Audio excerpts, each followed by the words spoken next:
I met Henry about 4 years ago because I'm a gym rat and so was he. And 4 years ago, I was on the top of the world. My wife is making, $160,000 a year. I'm making $250,000 a year in my business. And so things were very smooth. But when you make money, you have to pay taxes.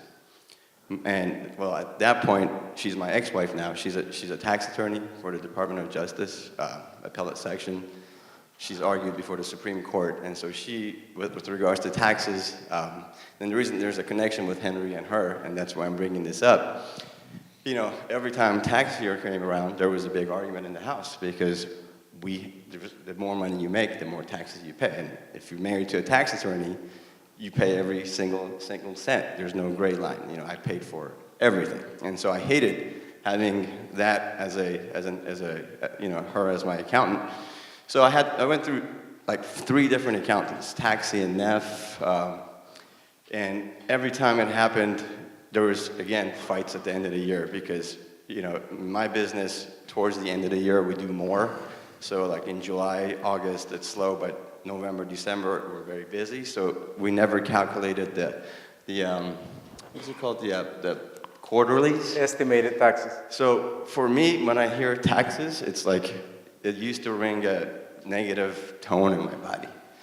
And so in 2011, something traumatic happened with me in my personal life. I had to get a divorce from my ex-wife, and I was in a state of, oh my God, what am I going to do? I'm running a business, I've lost my wife, can't see my kids for some time.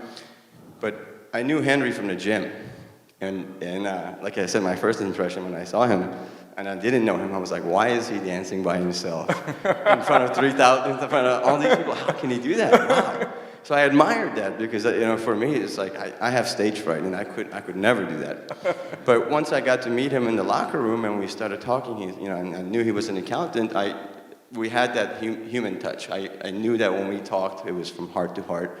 It wasn't about business. It was about helping each other out. And so I had him come in and meet Francesca. And at that point, Francesca, who this is my ex-wife, who I have a lot of respect for, tax attorney, appellate section, IRS, and she's argued before the Supreme Court, she was very happy with Henry. And so, business-wise, I don't know much, but the fact that we could all, the 3 of us, get along and find a plan to slowly, merge or, have her move out and have Henry, have my old accountants go out and have Henry come in. And his staff they were very helpful in contacting my taxi and F, which was my previous accountants. And he basically made me feel very comfortable, because taxes and accounting is not my forte. I never took any business classes. All I can do is fix teeth. And so, and to this day, last year I was going to get my taxes done. I was driving to Henry's office, and in the back of my head is like, oh my God, am I going to get that news that I'm going to owe another $40,000, $50,000, $60,000 in taxes? And I was so glad when I got there, we were getting money back. Yes. So, hallelujah. But tribute to that, you were actually paying a lot of money every year, right? You were paying